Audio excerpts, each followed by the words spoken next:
At sa ngayon guys, maglalagay na po sila ng forma para doon sa ating baluster, no? At ang haba ng kahoy, oh. Ano pala?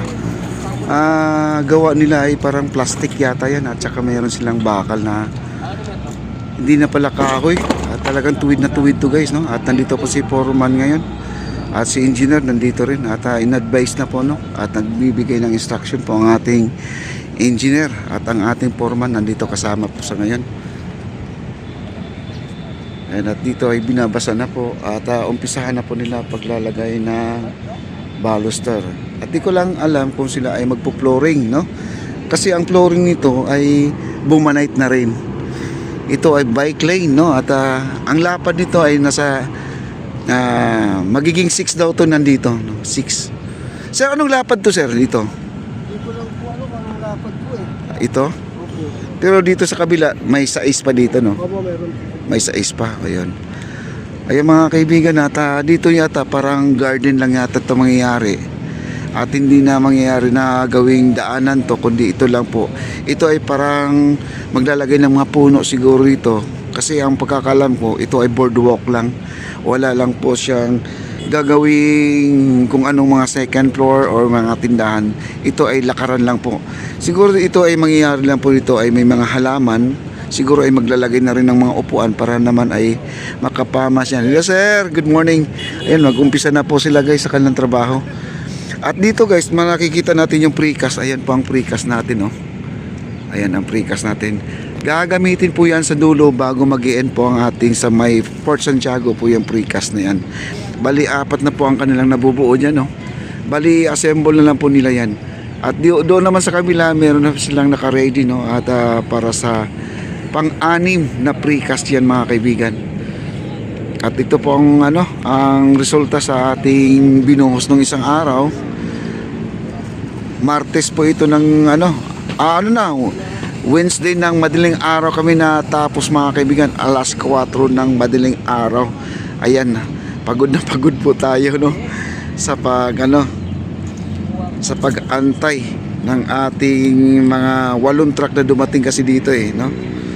Ayun na po, at nagbibigay na po ng instruction po ang ating foreman dito sa baluster. At siyempre naman ay magkakaroon dito ng tawag dito lamppost, no?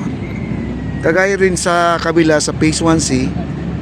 Ayan po, naglalagay na po sila ng lamppost.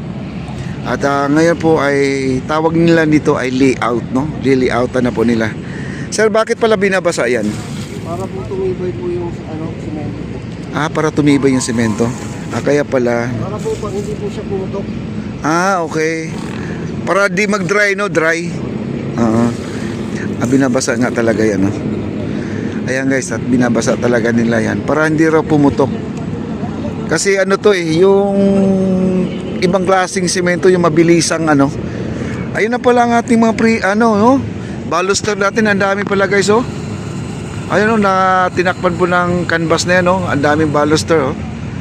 Ayan po, kumuha na po siya ng baluster dito. Ayan, umpisa na po yung pag-layout guys.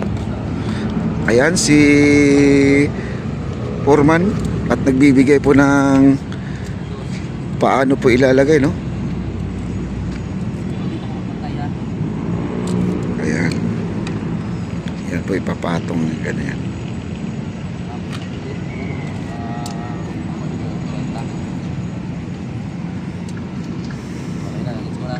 Ayan, ganyan yung paglagay guys, oh.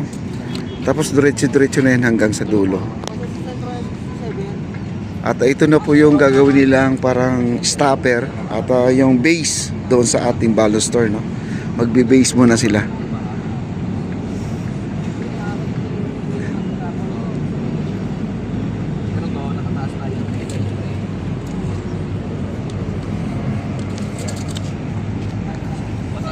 Ang ganda pala ng baluster natin guys. Same lang doon sa ating phase 1C. Parehong pareho.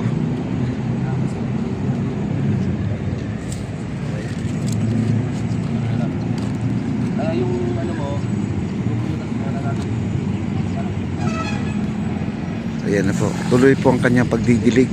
Binabasa po niya ang semento.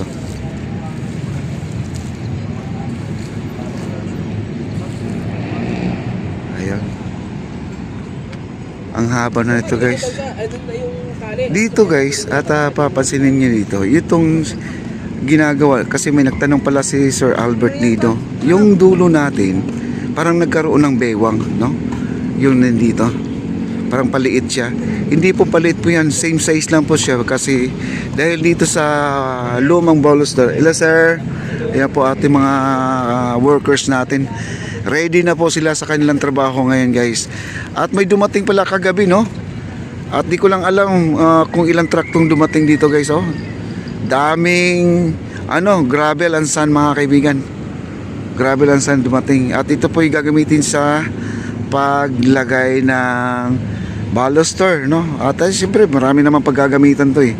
Ayun po ating baluster guys, oh. Ayan, oh. Ayun, oh, daming baluster guys. Yan, naka-ready na po 'yan. Siyempre, kukulangin niya sa sobra pong sa sobrang haba po itong ating ang ating esplanade. Hello, sir. Ayan po. Ang aga, sir, ah. Ayan, guys, at hindi po tayo makapag-live ngayon gawa ng piyesta ng Nazareno at wala pong signal, no? At doon ako kanina, kayo lang po na. Ay, sir. At dito guys, ito yung sinasabi na parang nagbewang ito nagbibewang. Kasi gawa ng nandito kasi ito po ang sinusunod kasi na at nagletter ay sir. Ayan gawa ng ito po. Ito. Hello sir. Hello po. Okay lang sir. Wala pala signal dito ay makapag-live. Ayan guys, ito nagletter. Nagko-curve siya kaya dito po ay medyo nagpapalihis siya. Kita niyo naman, no? Yun, Sir Albert Nido, kita niyo na po, no? At nagpa-curve siya. Dahil yun po ang sinusundan nila.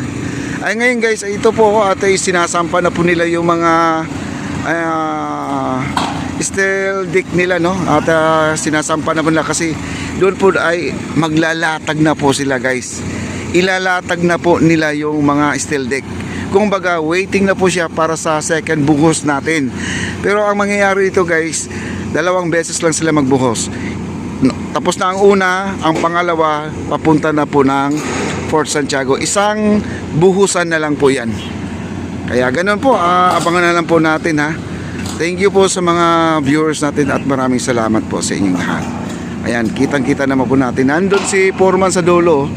Ayan inabangan lang po itong mga inakyat dito na steel deck. Tapos magre-reverse na po sila kasi yung dulo na yan, yung may mga bakal na I-beam, may mga na yan, file cap na po yan. Yung sa dulo na kahapon napuntahan natin yung maraming bakal doon po ay kasalukuyan nasisilsil pa sila, no? May mga hindi pa napantay yung mga pilote kasi tinatapyasan po, tinitrim po nila yan para naman ay ipapatong po yung file cap natin. File cap, I-beam, then steel deck, then magre-reverse na po sila ng round bars ng 16 at saka 12 na bakal. Ganun po ang mangyayari dito guys. Okay, maraming salamat po.